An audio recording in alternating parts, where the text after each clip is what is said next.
I found calling monetary policy in Canada to be very interesting ever since Stephen Polo's took over the helm. Hand it over to you, just to talk about, let me just say, the market's price for two, and this will come down to the Canadian dollar call as well, but also what happens, say, at the front end of the yield curve. The market's price for two Bank of Canada rate hikes, where do you line up? If it's not going to be two, is it 0 to 1 or 3 or 4? So I officially have one in the forecast for July, with the risk that another one happens later this year. But let me help you out a little bit, okay? I'm going to give you a framework for thinking about the Bank of Canada. So this is an incredibly challenging central bank activity for any central bank in this current environment. You have an economy that grew gangbusters in 2017. It grew like an emerging market, over 4% in the first half of the year. So the Bank of Canada fell behind the curve, and everybody knew it, and everyone was telling them, you've got to change directions and start hiking, you're way behind the curve. They are now, with their pedal to the metal, heading into a ton of fog. They have to balance a very strong economy where capacity is eaten up and they're now in excess demand with an incredibly uncertain future.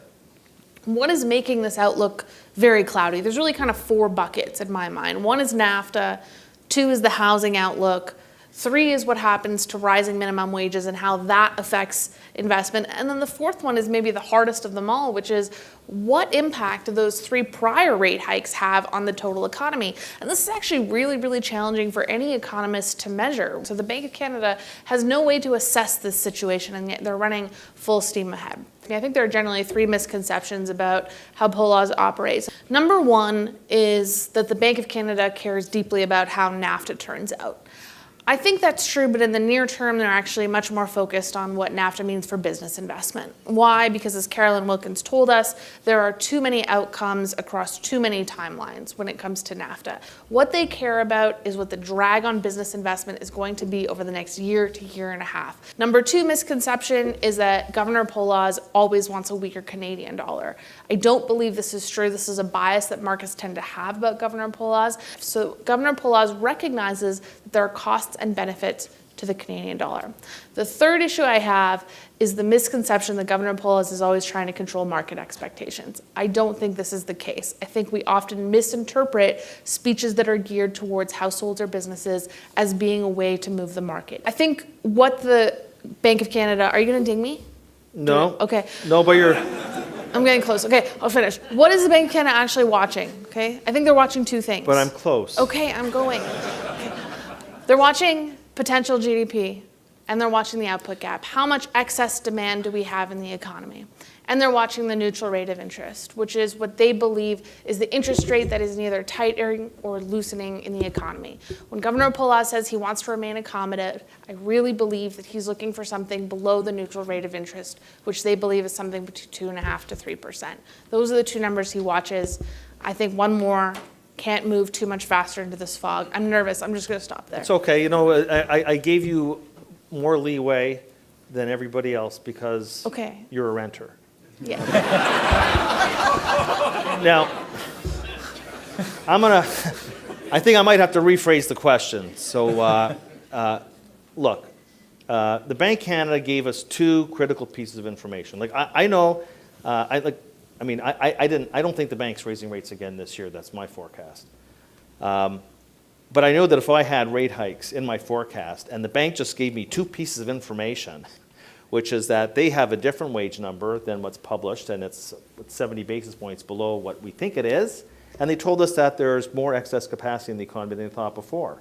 So no matter what your Bank of Canada forecast was, if you didn't change it, why didn't you change it? Or maybe you didn't change it, but you changed the probabilities around that particular forecast. I think, and we've been saying 2 more hikes, both in the second half of the year, by the way, after we have a lot more information on NAFTA. But after that speech, and some of the numbers we've seen recently, I think the odds are definitely tilted to them doing less, not more.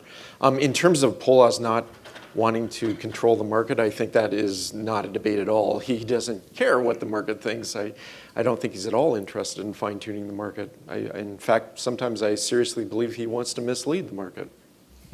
Not kidding. Well, why would he have raised rates in January? when the market had fully priced it in. Like, he followed the market. Oh, at that point. no, I think that basically, I think he had a very strong case to raise rates. And when you've got the lowest unemployment rate in 40 years, you've got a wage increase of higher than 3%. Core inflation is close to 2%. You've still got basically interest rates at emergency setting. No, I had no problem with that rate hike.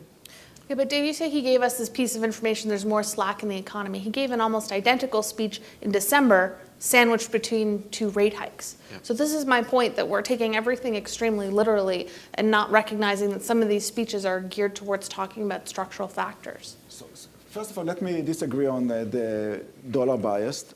I think Paul has an agenda, and the agenda is a weaker dollar. Of course, he will never admit that that's the case. In a speech, as you remember, he said, we do not have a dollar agenda. The dollar is off the table. And I say it is never an official policy until somebody officially denies it.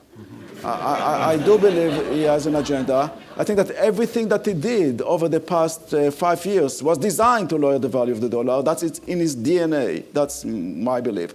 Remember that the first 2 moves, the 2 hikes, were basically undoing the insurance cuts of, during the oil crisis. So they basically really raised only once, and now they are actually probably going to stop, because I don't think they have a case to raise again.